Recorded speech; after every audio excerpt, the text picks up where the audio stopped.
Welcome to the webinar. The webinar will begin shortly.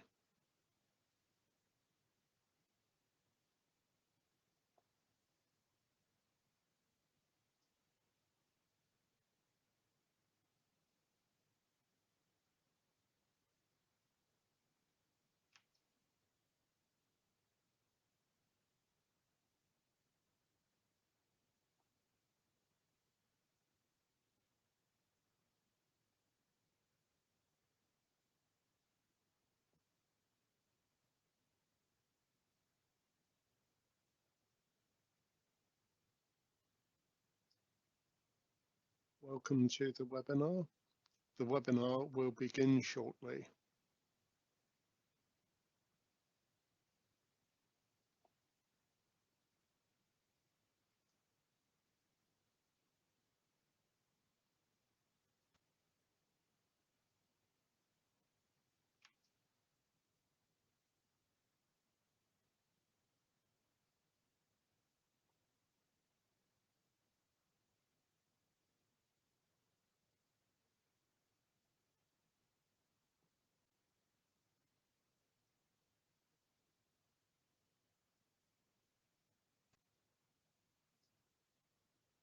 Welcome to the webinar.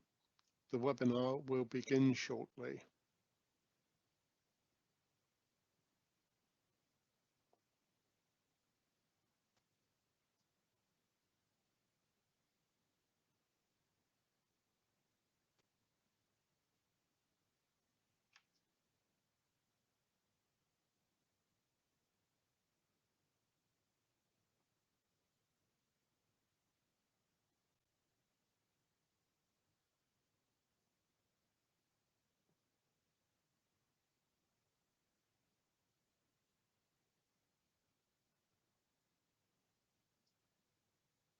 Welcome to the webinar.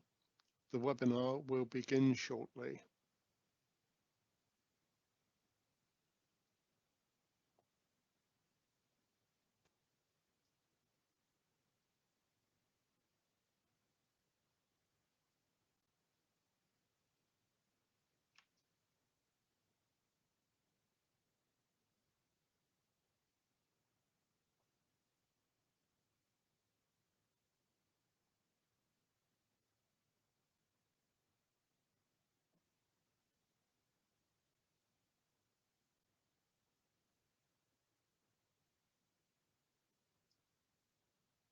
Welcome to the webinar. The webinar will begin shortly.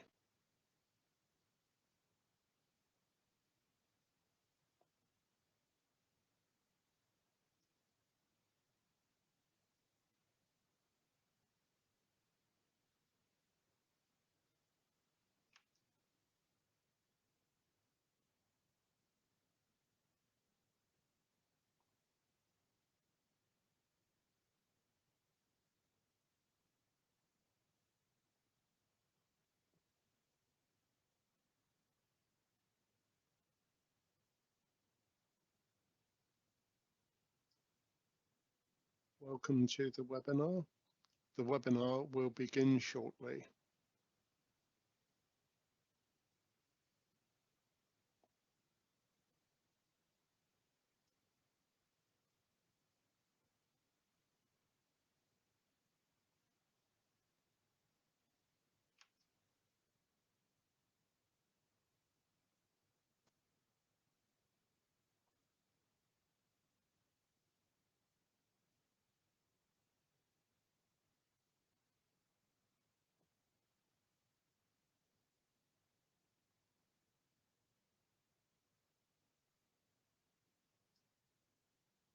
Welcome to the webinar.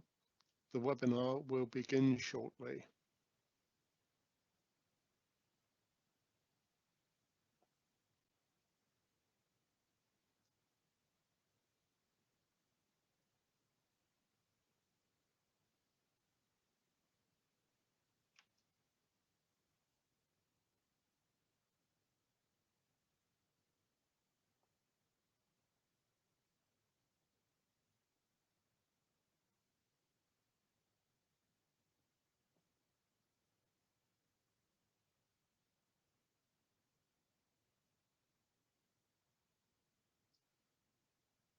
Welcome to the webinar.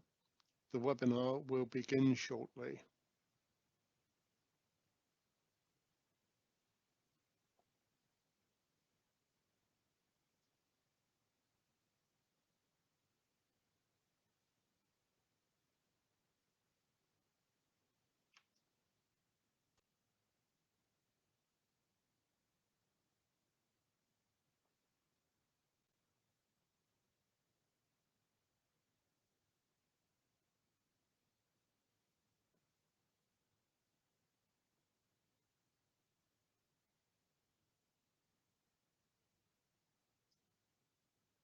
Welcome to the webinar. The webinar will begin shortly.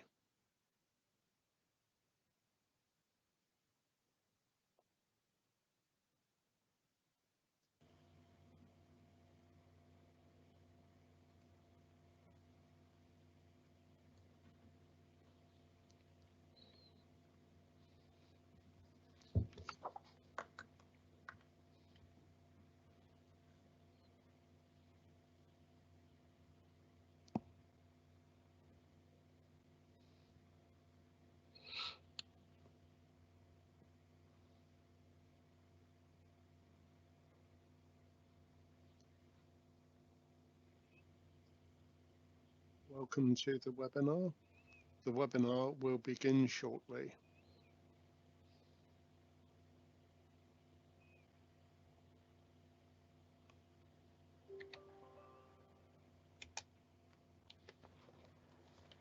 Hello everyone and welcome to this Breakout B presentation.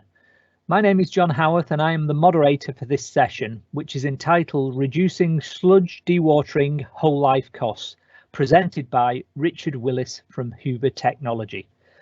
There will be a short time for questions and answers at the end of the presentation.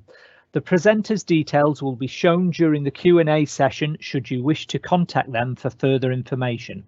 Please post your questions using the Q&A button in Microsoft Teams. We will deal with as many questions as we can within the available time. Thank you, and I would now like to hand over to Richard Willis. Richard, can you please share your screen? I'll do that now for you, John. Okay, cheers, Richard.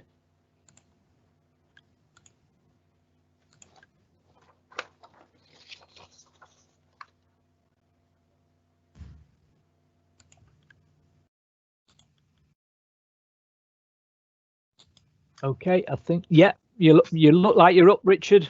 Look good to go. Okay, thank you. Thanks for that introduction. John, as John said, my name is Richard Willis. I work for Huber Technology as an area manager. The title of the paper this afternoon will deal with reduction of sludge dewatering whole life costs. So just to give a quick synopsis of what we'll be covering, TOTEX has obviously got bigger, so with the present focus on a TOTEX reduction, this presentation will cover the trial and successful installation of 4 Huber screw presses as an alternative solution to the traditional methods that South West Water used for sludge dewatering. I don't know where people are who are watching this, so just to give an indication of where we are in the UK. Like I said, the UK is obviously split up into a number of water companies. The area we're looking at is South West Water, which is in the bottom left-hand corner of the UK, and covers the bulk of Devon and Cornwall. The project that we were looking at was a site at Plymouth Central Wastewater Treatment Works, which is one of the main works within Plymouth. And the second, slightly smaller site was at Mare Lane, which is just outside Exmouth, so about 8 miles from Exeter. So 2 sites that we were asked to look at to see what we could do in terms of the TOTEX for the sludge dewatering at both of those sites. So like I said, South West Water had been looking at an alternative to their traditional dewatering technology with a view to lowering the TOTEX and to replace a existing centrifuge which was at Plymouth Central and a belt press that had been located at Mare Lane.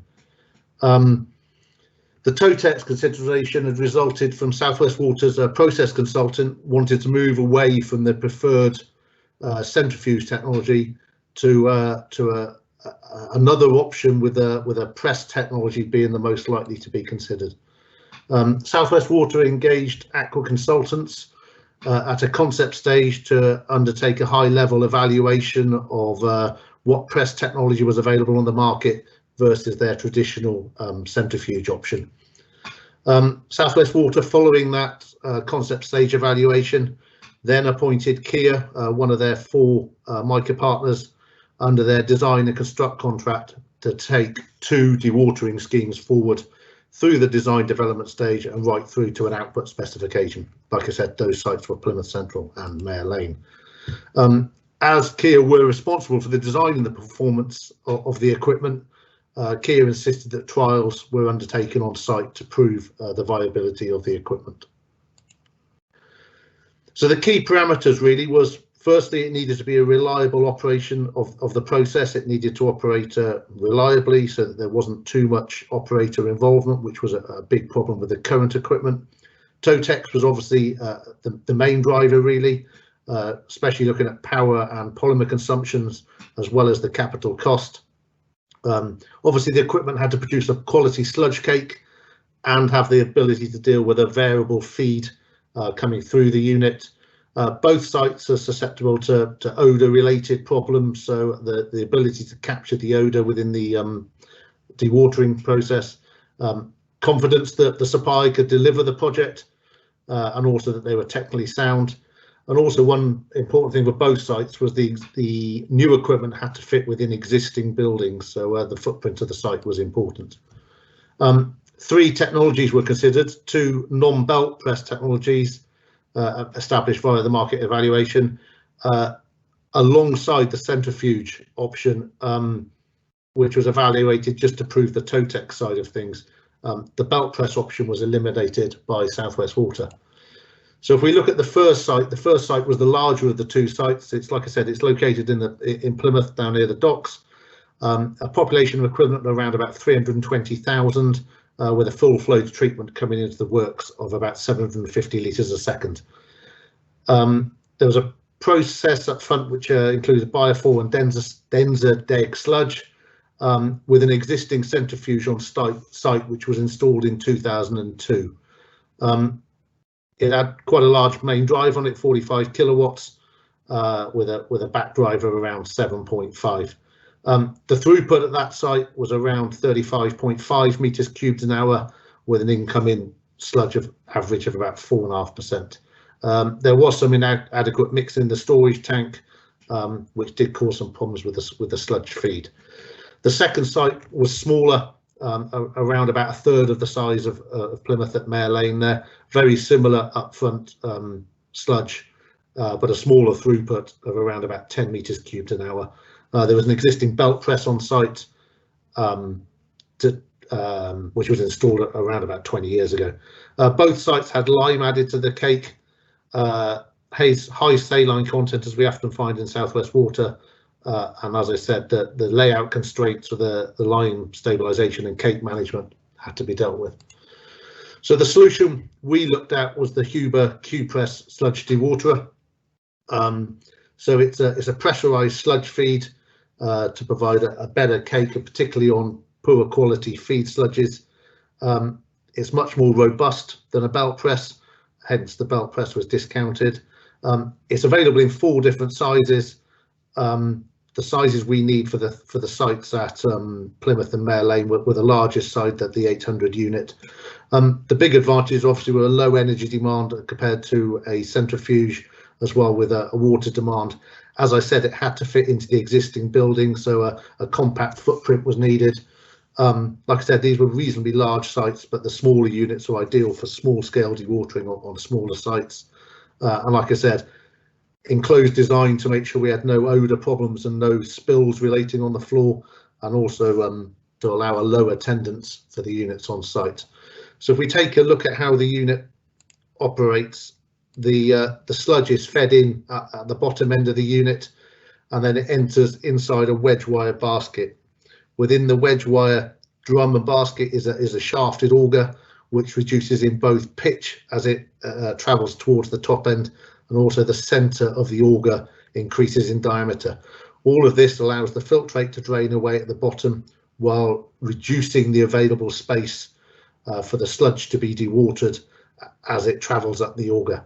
At the top of the unit, there's some pneumatic cylinders where we monitor the pressure coming into the unit to allow the pneumatic cylinders to adjust the pressure cone to ensure that we receive the correct cake discharge, and it's an acceptable cake coming out of the end of the machine there. Just a couple of things I'll mention. The sludge flows through a pipe reactor to allow the polymer to react prior to it being fed into the unit. There's easy inspection of the unit to ensure that the drum basket is clean on the inside. Very small drive sizes with very low operating RPM, which was a main factor in the TOTEX. Like I said, the dewatering effect is increased by increasing the auger diameter. The wedge wire on the inside of the unit, at the bottom end, if you want to call it the thickening zone, is at 0.4 mil, and then it reduces to 0.5 to prevent the filtrate solids draining through the unit. It's a self-adjusting wiper that cleans the inside of the face of the screen, so adjustment is minimal, and access into that wiper to carry out any maintenance is easily achieved by splitting the basket section. So like I said, the unit's available in 4 different sizes. The smaller unit up to around about 1.5 to 2 meters cubed an hour. The next size, the Q440, 3.5 meters cubed an hour. The Q620, around about 6.5 meters cubed an hour, and the Q800, which is the units that were selected for Plymouth and Mare Lane, between 10 and 15 cube an hour, depending on the throughput. Perhaps the key to all of these is those figures that you can see in regards to the kilowatt drive rating and the RPM speed of the auger. Even the largest unit, the 800, only has a 3 kilowatt drive on it, and the auger is only rotating at perhaps 1 RPM maximum, to obviously reduce the wear and the running costs. So as I said, because it was a design and build contract with Kia, trials had to take place. So we have a trial unit available, which is a 20-foot containerized shipping container with the smallest unit installed within that. The unit suitable for about 1.5 meters cubed an hour. So what we did there, we used the sludge that was available at Plymouth Central, and then imported sludge from Mare Lane to save taking the trial unit to Mare Lane. The feed sludge varied from around about 4.5 to just over 5% dry solids, and we're typically using around about 4.7 to 4.8 kilos of active polymer during the trial. The average cake dryness was around about 33%, with a minimum seen during the trial of 28.6. So good cake dryness achieved during the trial.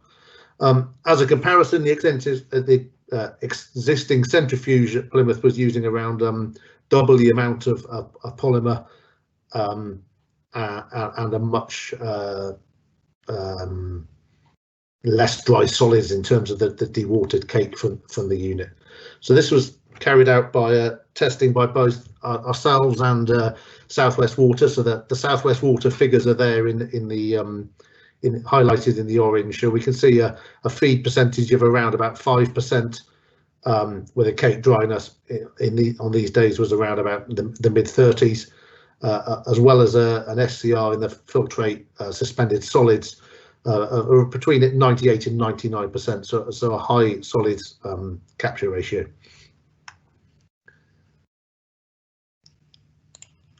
So the trial of the unit was completed in October 2018, with Southwest Water then issuing the tender documents in late 2018 for the supply of the permanent solution.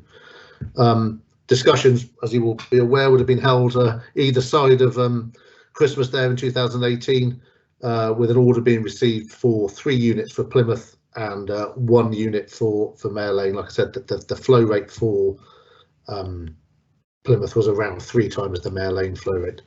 So these units were delivered and installed in late 2019, with commissioning just over 12 months ago in early 2020.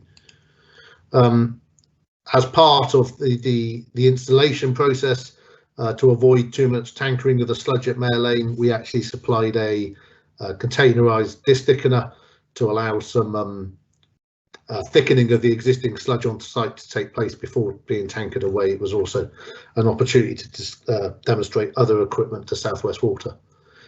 So what I'd like to do now is show you the 3D model video of the Plymouth Central installation. So hopefully that's working and you can see that moving there. So what we've got there is the cake handling facility outside before moving into what was the existing building with the 3 Huber Q800 Q presses installed on a slightly elevated platform with the access and maintenance around there to provide access to the covers and the motor gearboxes. So what we can see underneath the units is the float reactors there, which are in tube form.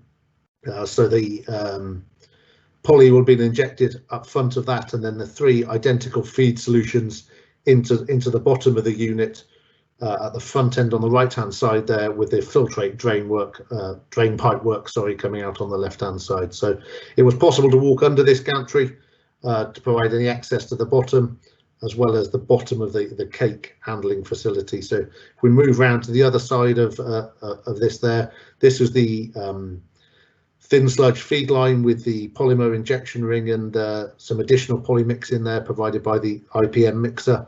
Like I said, before it fed into the units.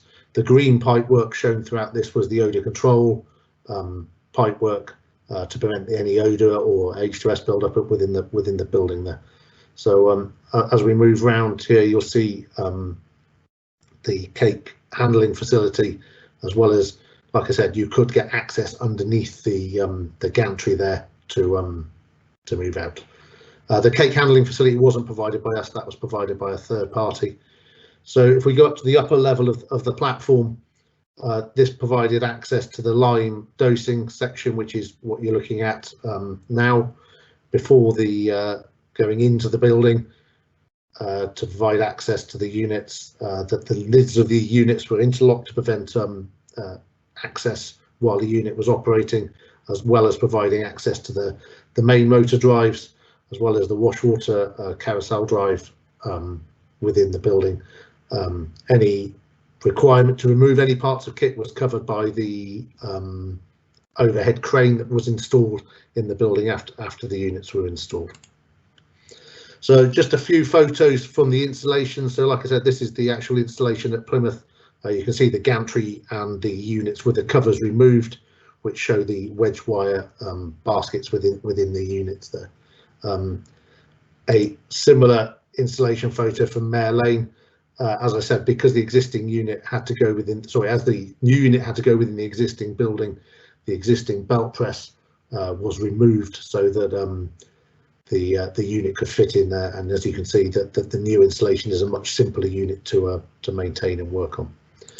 So if we look at the whole life cost comparison, which was the purpose of this exercise by South West Water, using the trial data and obviously the tender price that we put through, a thorough whole life cost evaluation was carried out by both Kia and South West Water there. So if we look at the options here, we had the Huber Q press on the left hand side, an option for a new centrifuge there in the middle, as well as an alternative screw press technology on the right hand side. So the alternative Q press technology was trialed as well, so that gave the figures that were there for the polymer and the cake quality.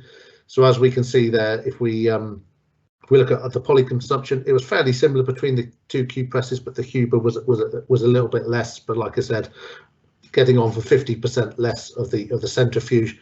Obviously, the power consumption was the big one with any kind of press technology. Way under 10% of the average power consumption. Obviously, the cake quality was very important to ensure that the dry solids was at an acceptable level, and obviously that then had an impact onto the transport cost reduction and the M&E capital cost.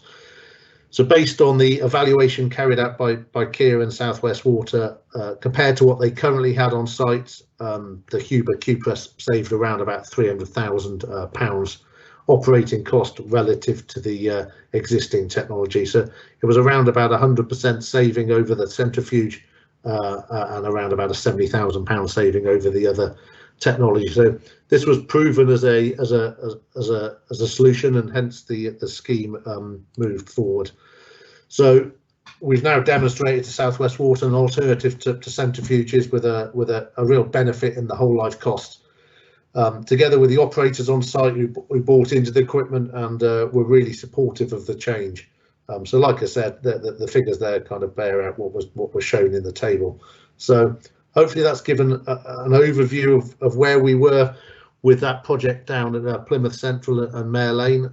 Obviously, if anybody's got any questions or that can't be answered during the session after this, then by all means drop me an email or give me a call on my mobile number there. But I think we've probably got around about 10 minutes left for questions, John. So yeah, fire away if that's okay. Sounds good. Right, Richard. First question is, how does the Q-Press dewatering unit differ in design from a Huber drum thickener unit? So it's a similar type of unit in terms of we're using a shafted auger within the wedge wire basket.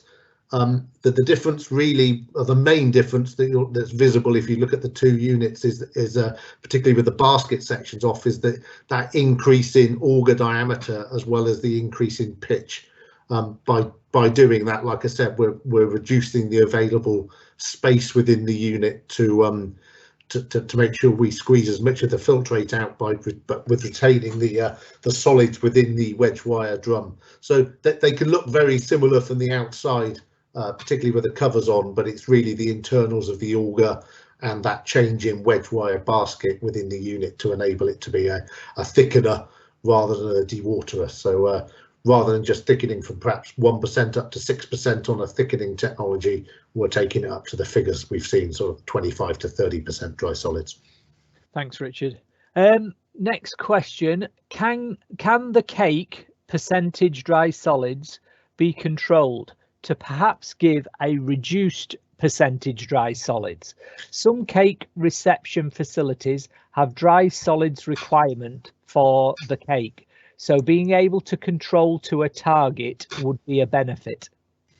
It is possible to adjust the auger speed, which can obviously, the slower the auger's moving, the more retention time is available within the unit to allow the filtrate to drop off, and also by reducing the cone pressure, the pneumatic cone at the discharge end. So by running the unit slightly quicker with a slightly reduced cone pressure on it, that would reduce the dry solids percentage that was seen out of the or was arriving into the skip or the cake handling facility. So by adjusting the commissioning stage or even afterwards, yes, the cake solids can be reduced if there's a requirement for a slightly wetter cake than we were seeing at those two sites. Okay, great, Richard, thank you. Got two questions that I guess are a little bit similar, so maybe you can answer them together. So I'll give you both questions, okay, and see how you go. So the first one is, do these units need to be manned to be operated reliably? And then the next one is, what is the typical operator involvement in day-to-day / monthly tasks? Okay, so typically, no, these units can operate on a site like Mare Lane or Plymouth. Those sites are typically manned. So on those sites, it is a manned site. But the unit, particularly on the smaller end of the scale, can quite happily operate on its own without any daily operator involvement. Typically, what we'd expect is perhaps a weekly visit just to open the screen covers there to make sure that the basket was being cleaned effectively, there was no build up of sludge within there, and also to check that the wash water carousel is clean in the inside of the basket and there's no blocked nozzles in there. Other than that, typically what you'd normally expect to see on that, make sure there's no damage to any electrical cables, that type of thing. Monthly, perhaps a little bit more, just check that the filtrate chamber is clean at the bottom, and again, just check that everything's being cleaned, that that there's nothing wearing in there, and that the basket is cleaned effectively. It's quite obvious if the unit's not operating correctly, because the cake that's being discharged into the skip there may appear wetter than it was when it was commissioned, and that's normally a sign that the basket's perhaps getting blocked, or the wash water's not being effective. Typically, we then say, do that for the 12 months, and then after the 12 months, perhaps recommission the unit to make sure it's using the correct amount of polymer it was using in the beginning, and that the wiper's effective on the inside of the basket to ensure that's still got life within it. But to answer it quickly, they can easily operate on a site without any manned involvement, and typically the monthly and visual weekly inspections are just visual. There's no real operating involvement on a regular basis.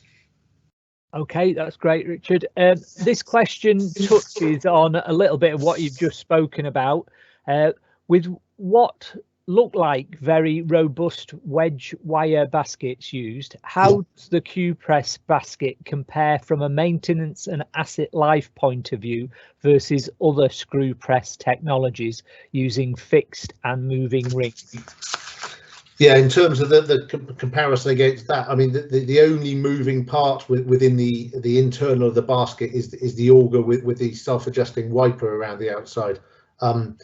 The actual basket, I would have to check the exact time that we'd say it would last with the correct maintenance. But if the wipers change regularly, then there's no reason why that basket couldn't last the life of the machine. It doesn't. There's no need for it to be replaced unless it got damaged in some way, which it is unlikely because of the way the unit will be fed via the feed pumps, etc. So as long as the wipers maintained in good conditions, and like I said, yearly check that the bearings show no wear, then we typically wouldn't expect to replace the basket on the unit. Excellent. Okay, we've still got 4 questions left and about 5 minutes, so I guess if you can keep the answers I'll keep it as succinct as possible. Yeah. It seems to take up a lot of space. Was the increased building size and water usage for spray bars taken into consideration?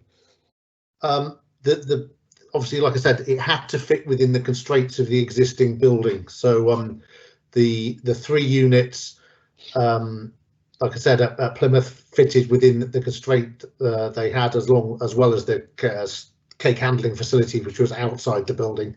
The Q-Press at Mare Lane actually took up slightly less space than the existing belt press because of the lack of maintenance platform that was needed around it. What was the last question with regards to wash water? Sorry. Yeah, let me just get it again. Seem to take increased building size and increased water usage for spray bars taken into. Okay, one thing perhaps I was clear on that spray bar side was that wash water doesn't run continuously. It typically only runs perhaps every 10 to 15 minutes. There's a wash cycle that takes 30 seconds. So that wash water requirement on that slide, I forgot to explain that it's not a continuous requirement. Thanks, Richard. Next one. It appears there are hatches in the top of the unit. What kind of maintenance / cleaning is typically required? So those hatches in the top of the unit are there to mainly carry out the visual inspection when it's required, so that they're, like I said, they can either be locked or they can have interlocks on them to prevent unauthorized access. So by removing, you wouldn't need to remove all of those for the visual inspection. You'll be able to see the majority of the drum by removing 1 or 2. On the smaller unit, probably just 1. What they do then, though, if you remove all of them, it allows the top section of the basket to be removed, so that if you do need to change the wiper on the inside of the basket, you can do that without the need to remove all of the auger and the filtrate basket. It can be changed in situ. Great. Has the unit been compared against a volute dewatering unit? I didn't necessarily want to say that in the trial, but the comparison in the other Q-Press or the other press technology was the volute unit, yes. Okay, So, great. yeah, it was a direct comparison. A question here from Zahir. Do you have recent experience on dewatering long sludge age, brackets 15 to 20 days, secondary sludge, brackets no digestion? I think if I took that question away, John, I'd speak to Jason, who's our process engineer on that, and get his view on it. Obviously, older sludge doesn't dewater quite as easily as fresh sludge, so I'd take that away if I can, John. Well, if I've got contact details, I'll ask him. What we'll do is if Zahir could email Richard, his email address is on screen now, with the question. Richard will follow that up after the session. And now we're on to the last question, Richard. Have these been successfully used on water treatment sludges? We don't have any reference sites for them. The water treatment sludge side of things is particularly difficult. We have had experience of doing it, not with this unit. It was with a thickener. What we tend to find on water treatment work sludges is there's not the mixing and the continuous sludge feed that we tend to see on a sewage treatment work. So we would be happy to look at it. Like I said, we've got the trial unit, but we'd really need to see the site that it was going to go on to assess whether it was practical to do the trial. That's great, Richard. That's all the questions we've got time for. Okay, thank you. And so all I'd like to do now is to thank Richard for the presentation and thank you all for attending. And I'm now just going to pop up a slide that indicates the next couple of sessions that are coming along this afternoon. Thank you very much, and thank you. Goodbye for now.